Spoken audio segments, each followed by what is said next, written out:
Well, hello and welcome back tonight. This is a special show, as I always enjoy giving shine to our local athletes, making good and representing Las Vegas. And this young man is doing just that. After killing the game in the Mountain West Conference at Fresno State, averaging 19-8 during his final season, he made his way to South Beach. I know, tough life going from Vegas to Miami. But if you know anything about undrafted players in the NBA, it is a grind, especially if you're spending time in the G League. Well, this Centennial Bulldog put his time in, did the work, and in his second summer league here in Las Vegas, he's showing the fruits of his labor. 36 points in a game versus Boston. I'm talking about none other than Las Vegas' own Orlando Robinson. How you doing, my man? I'm great. Thanks for having me. Yeah, I appreciate you coming in. First of all, I told him this. He's sharp. He's clean. Came in with the black, killing black, right? Yeah, yes, sir. I'm ready. Yeah, I like it. First of all, I have to say this. Your hard work is paying off. You scored 36 points in your game versus Boston in the summer league. To do that here in Las Vegas, like how much more special is that to do it in front of family and friends? I mean, it means a lot. You know, I've been coming to summer league since I was a kid. I even worked it, just watching all like the talent. You know, just coming in and out of here, competing, packed gyms. I mean, and now just being a part of it and being able to play myself is just like a full circle moment. Okay, and you played in the Mountain West. So you've been in the Thomas and Mack before. For sure. But how were the nerves different playing in summer league here? Obviously, you played in it before, but I mean, in playing it this season. I mean, I didn't really have any nerves. I felt comfortable. You know, it's just, I mean, Vegas is my hometown. I've always been comfortable here. That's where I grew up. So anytime I come home, it's a good feeling. First of all, I have to say this. I don't appreciate your voice being that deep and making me sound crazy up here. I'm just going to go ahead and throw that out there. But in the game, I'm going to throw that out there. But in the game, you went 3 for 4 from three-point range. You're 6'11", right? All right. And in your rookie season, you didn't shoot a whole lot of three-point shots.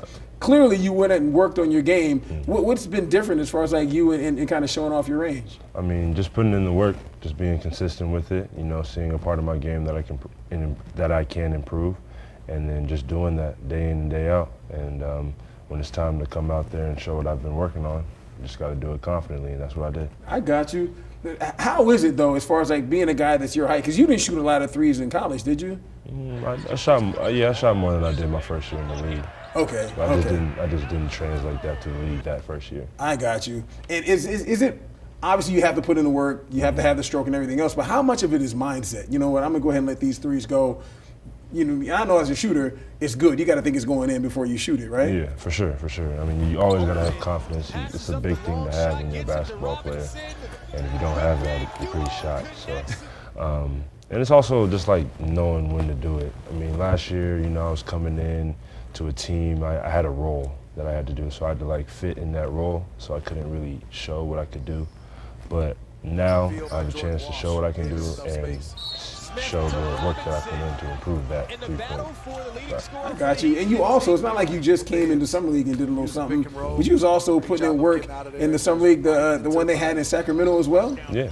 Yeah, I saw a little buzzer beat and everything else. So, I mean, you came into Vegas already a confident dude, but you kind of had your juices flowing when you came to the Summer League here. For sure. That was a very good start in Sacramento. Just get a feel for my teammates and everything like that. Great team we have this year. And then moving into Vegas, I told you about that comfortability I had here. So it was just a whole lot of good. Swag was on high? Swag was on high. Just like when you came to the studio?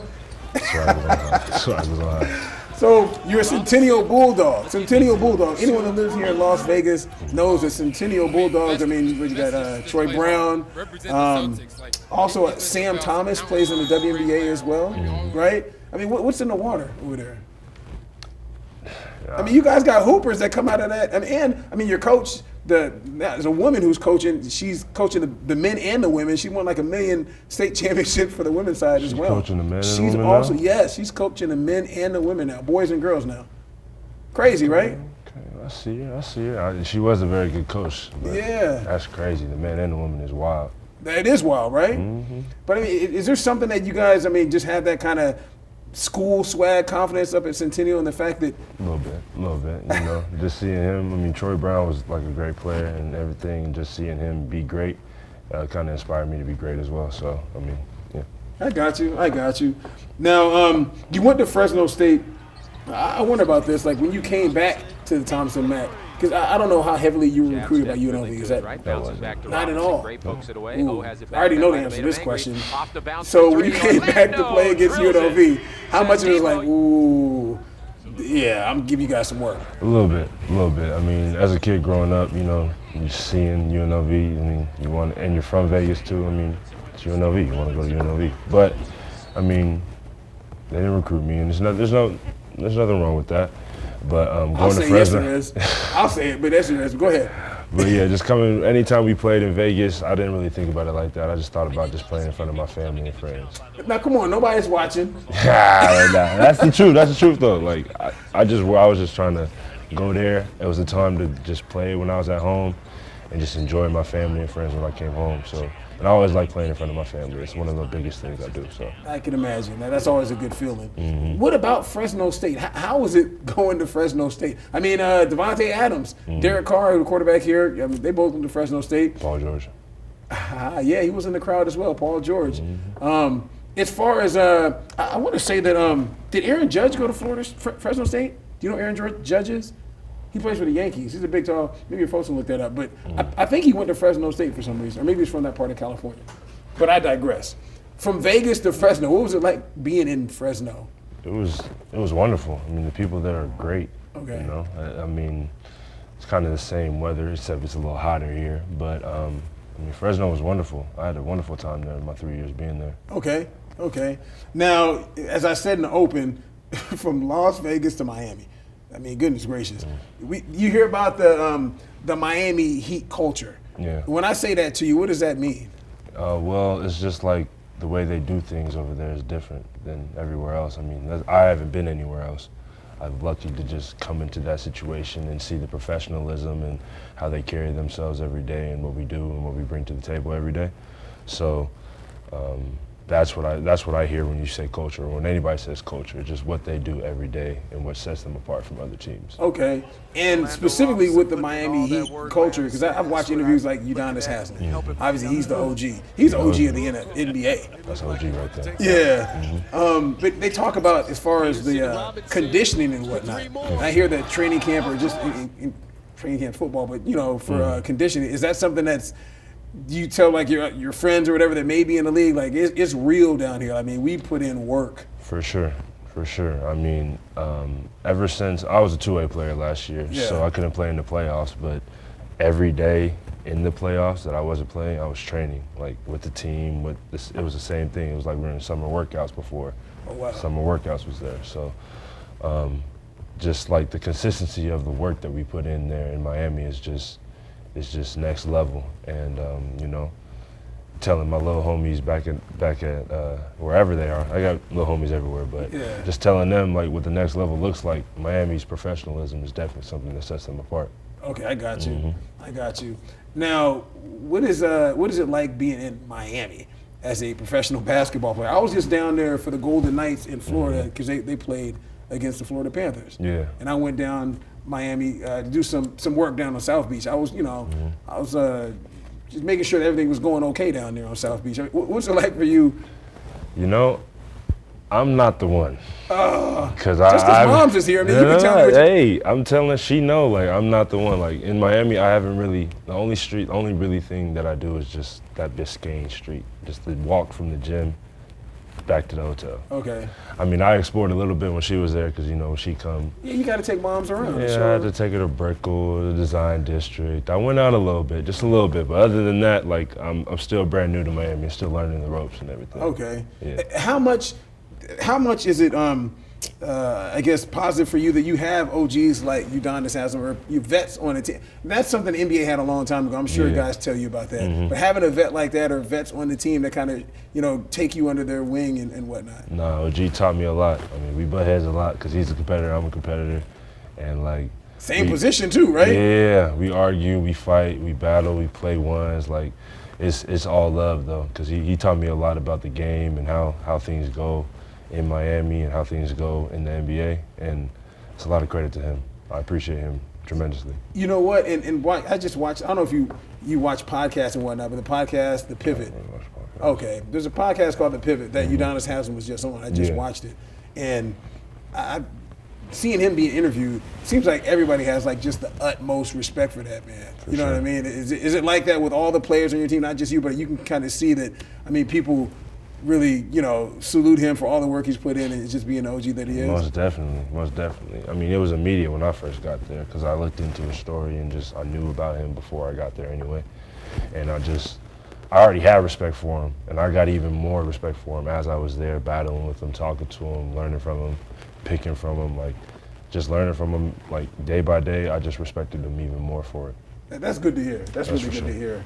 And what about Eric Spoelstra? Because to me, you probably agree with this. He's one of the most underrated coaches, I think, in the NBA. I mean, for what he's done, the team went to the finals. He's won finals already, and he's done it without LeBron James, without Dwayne Wade. You know what I mean? He hasn't had to have those Hall of Fame players. What's it like being coached by a guy like Eric Spoelstra? I mean, Coach Spo is just great, Again, that culture that you were mentioning earlier, just like his professionalism and how he carries himself every day. I said this in the playoffs, and somebody asked me a question about what's the transition been like from the season to the playoffs, and I didn't really feel one at all, because how we move and how we do stuff on a day-to-day basis is that playoff mentality. So we don't really miss steps, everything's consistent. So it kind of just felt like another game in the playoffs when it was the playoffs, when we were in the finals. How we prepare for stuff like that and how we drill things is playoff mentality every day. In the season, preseason, there's no drop off. So you don't feel any kind of I didn't. Yeah. I mean, maybe other people did, but when I came to walkthroughs, practice, film, it was just the same energy. So it didn't feel like it's a bigger moment or anything. Yeah, oh, we're in the playoffs now. All right, let's lock in even more. Nah, I didn't feel that at all. It was just the same. It was the same energy. It never changed throughout the whole season. Okay, and with that being said, this is something that a lot of people will never experience. What was it like being in the finals? You said you didn't play, but I mean, still, you said you were working out with the team. Obviously, you traveling back and forth and everything else. What was that like? It was great. It was a great experience because I got to see the pinnacle of basketball competition and just fighting for the ultimate goal of winning the NBA championship. And just seeing that my rookie year and seeing how much it costs, mentally, physically, spiritually, everything is big because that's setting the tone for the rest of my career. I want to get to that point every year. Things may happen, but that's the goal. I want to get to that point. And just seeing how much it takes and just opens your eyes to the preparation you have to do to get to that point. How much more work that you have to work. Because you go from 81 games to 100. And that's some a change. lot of games. It's a lot of games. Yeah. But it's worth it. And that's what I'm working for now. So I'm very glad that I got to see that in my rookie year. Okay, and with that being said, and with the success that you're having in the Summer League right now, I mean, how much do you think that you can use this to catapult you to a great junior season, so to speak? Sophomore. Coming up will be your second year? Oh, you was a rookie last year. I'm thinking you already had your sophomore season. Yes, sir. Appreciate that. No problem. I got you. Yeah, so how much do you use that to motivate you going into your sophomore? Man, that's a big up to get that in your rookie season and to get that, coming into your sophomore year, having that experience of doing all that. How much do you use that as motivation? I mean, I was with the team, so I was watching what happened, through the playoffs. We were winning games and we got to the finals and we lost, and I couldn't play. So I couldn't even get on the court and help. Just being able to not do that is motivation enough for me to just work on that every day because I don't want to be in a position to where I can't help my team. Well, that was more contract wise and everything. I get it. But internally, I couldn't help my team. I wasn't good enough to help my team in the finals. So moving forward in the summer when I was training for Summer League, I just wanted to make sure that when the time comes for next year and we're in the same position, that I can do something to help the team win.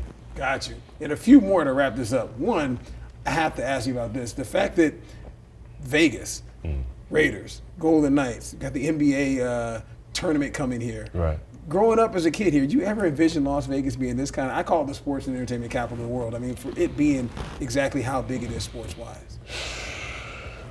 No, I did not. I did not see that coming. I mean, I've always played Vegas here, but not having an NBA team and the NFL team, I never really went to professional basketball games or anything. My first professional basketball game that I've ever been in, I was in it. I was playing. That's the first time you ever went to a professional basketball game? Yeah, it was crazy. That's insane. I had to think about it. I was like, dang, this is my first NBA game. You never went to, No. I mean, the Lakers didn't. play preseason games here against the Warriors. Nope. They've been playing games here for, wow. I guess I just missed it. But like when I really realized that was like my first NBA game. I was playing in it. It was wild. I was like, dang, I've never been here before. It was an amazing experience though. That is crazy. Mm-hmm. And the fact that now your hometown is literally like the sports mecca for all sports. We might get an NBA team. We're going to get one. You gonna get one? We're going to get one. I see it. Yeah, Vegas and Seattle. We'll get one. Mm-hmm. I mean, Commissioner been talking about it. I don't know, you remember hearing LeBron James talking about LeBron bringing a said team it. here? LeBron did say it. You know who asked him that question? Who? Okay, I see you. I do what I can. I do what I can. Fine. I do what I can. And lastly, I have to ask you this. I ask a lot of guys this that play multiple sports here in Las Vegas. Do you think Vegas is a basketball town? I mean, they've produced some really good baseball players. You got Hall of Fame baseball players, football players, Steven Jackson's. We got the Marcus Banks of the world and yourself, Jaden Hardy. What do you think of Las Vegas? Basketball town, football town, baseball town? What do you think? I would say basketball because I've been playing tournaments in casinos and Tarkanian. Oh yeah, the Tark. YMCA. I've been playing basketball tournaments and people have been coming here to play since I was a kid. So I guess I'm a little biased, but like Vegas has always been like, we've always had tournaments here from other people coming here to play and stuff like that. So I would say it's a basketball city, but we just don't have a basketball team. Gotcha. But I feel like if we did have one, it definitely would be a basketball city because, I mean, Summer League is here. It's not here for no reason. I agree. Team USA practices here and plays games here. Exactly. All right. I appreciate you. Orlando Robinson, Las Vegas' own Miami Heat, going into his sophomore season in the NBA. You're going to be one of the top 5 best players in the Summer League. I mean, already you're top 3 in scoring, I heard, but also top 2, I guess, in overall production. You're gonna do, I think they do like an all-tournament team, don't they? They do an all-tournament team. At the end of summer league, you have a tournament. I'm pretty sure you do an all-tournament team. We got to get you on there. Yeah, just got to continue to win games with my team. Keep doing the thing? Yes, sir. I appreciate you coming in. Yeah, thanks for having me.